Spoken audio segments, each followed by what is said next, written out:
Tapi saya kira gini, saya akan posisi saya akan lebih, saya berusaha memposisikan diri saya untuk menyampaikan daur ulang apa-apa yang pernah disampaikan guru kita Mbah Nun di forum Ma'iyah, yang semoga bisa menjadi refreshment buat yang orang-orang Ma'iyah lama, ataupun mungkin kalau yang baru datang. Saya tadi dengar ada baru 2 kali datang tapi sudah jatuh cinta, sudah menemukan why-nya kenapa ikut Ma'iyah. Dan setiap bulan juga kita temukan wajah-wajah baru, teman-teman baru, anak-anak muda baru yang bergabung. Jadi saya kira refreshment, mendaur ulang apa yang pernah disampaikan Cak Nun di forum-forum Ma'iyah itu menjadi sangat penting. Yang ingin saya sampaikan dalam hal ini adalah yang saya kira salah satu hadis populer yang pernah beliau kupas dengan sangat mendalam adalah yang terkait dengan bahwa Rasulullah pernah bersabda bahwa jika kiamat datang besok dan di tanganmu ada bibit kurma, maka tanamlah. Ini kalau orang Ma'iyah tidak akan mengambil pelajaran hadis ini atau menarik kesimpulan dari hadis ini bahwa Islam itu cinta dengan lingkungan gitu.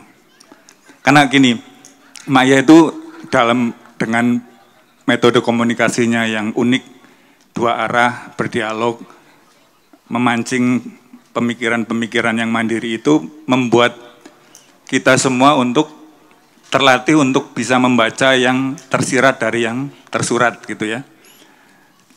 Itu juga pentingnya lambaran-lambaran atau metode berpikir seperti itu yang beliau sebut sebagai zigzag, kemudian pada tingkat puncaknya adalah ketika bisa berpikir secara melingkar gitu ya, bisa melihat dari segala sudut untuk bisa memahami sesuatu secara komprehensif. Ketika memahami suatu hadis, walaupun kita bukan ahli hadis, tapi kita berhak juga untuk bisa mentadabburi hadis, itu bisa mengambil pelajaran yang lebih bermakna dari hadis yang memang kita sebagai umat Islam harus mempercayai itu sebagai sesuatu di bawah Al-Quran yang harus kita ambil hikmahnya. Yang kadang-kadang menjadi masalah buat umat Islam adalah letterlek. Dari dulu itu jadi masalah dan sampai sekarang pun belum terpecahkan. Jadi misalnya ada hadis yang menceritakan ada seorang perempuan tua yang pekerjaannya adalah membersihkan, mengurus masjid. Kemudian pada suatu saat perempuan tua itu meninggal dunia dan Rasulullah tidak dikabari. Sampai suatu saat beliau menanyakan sehari setelahnya perempuan tua itu meninggal dunia, Rasulullah bertanya, loh mana ibu yang biasanya nyapu masjid itu? Oh Rasulullah itu sudah meninggal gitu ya. Rasulullah bereaksi dengan tidak senang, marah gitu. Loh kenapa saya nggak dikasih tahu? Jadi para sahabat ini mungkin menyangka bahwa ini orang kecil, tidak perlu disampaikan bahwa ada yang pengurus atau marbot lah gampangnya ya, yang mengurus masjid itu yang kemudian meninggal. Kenapa saya dikasih tahu? Mana tunjukkan kuburannya. Setelah ditunjukkan kuburannya yang di sekitar masjid itu, kemudian Rasulullah secara pribadi melakukan mensolati perempuan tua tersebut.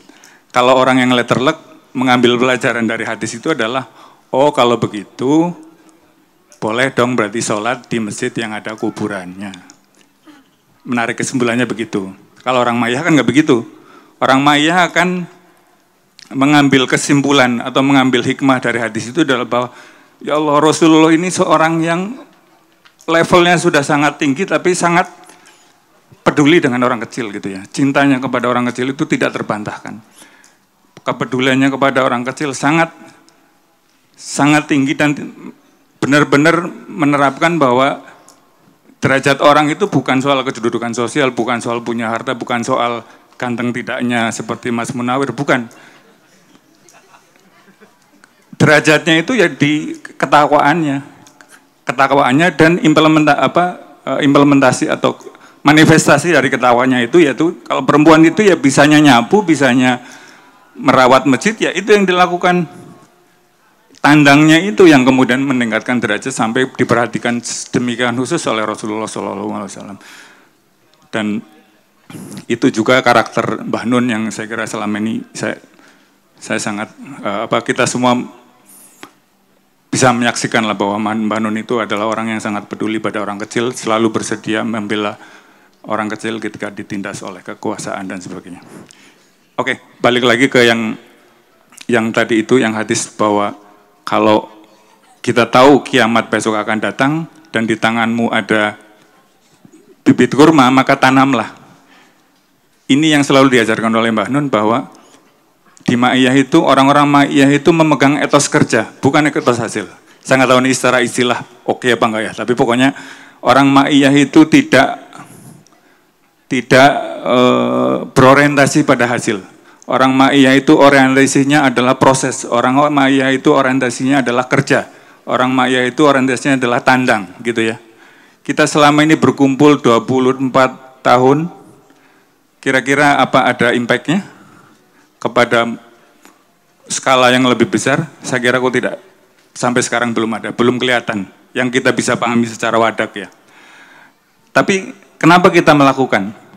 Karena kita yakin bahwa ini benar. Karena kita, dan itu yang bisa kita lakukan. Dan itu saya kira juga pangkal kebahagiaan ya. Yang Cano juga selalu mengajarkan, kamu jangan dibebani dengan apapun yang di luar kontrol kamu. Ini sih kebijakan umum lah yang semua orang orang-orang bijak mengajarkan. Kalau kalian mau bahagia, jangan ngurusi yang bukan urusanmu.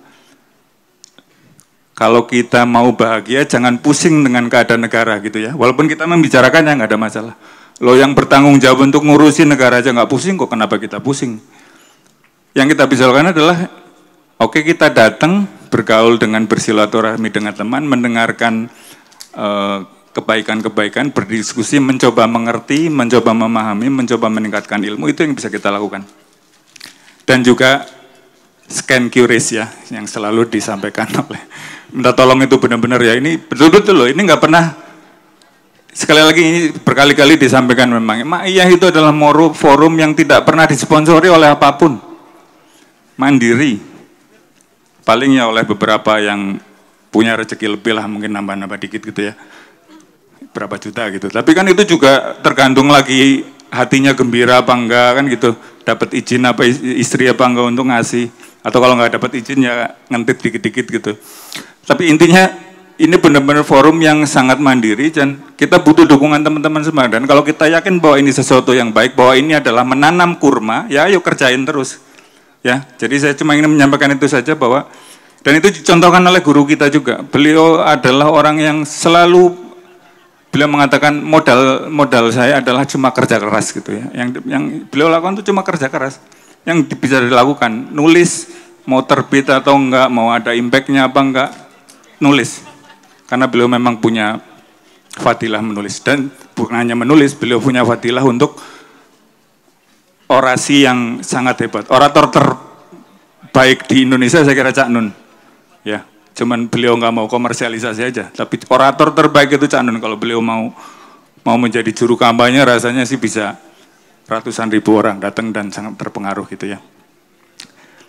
Itu beliau lakukan. Jadi membentuk forum yang tadinya cuma beberapa, tidak peduli berapa yang datang. Pokoknya menyampaikan kebaikan, itu yang dilakukan.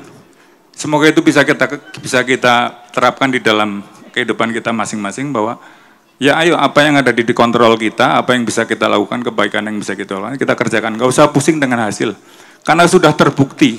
Teman-teman coba bayangkanlah, analisa orang yang berhasil secara dunia, secara ya karir dan sebagainya, kekayaan, itu jalurnya nggak ada yang bisa ditiru, itu benar-benar murni semau-maunya Allah ngasih rezeki.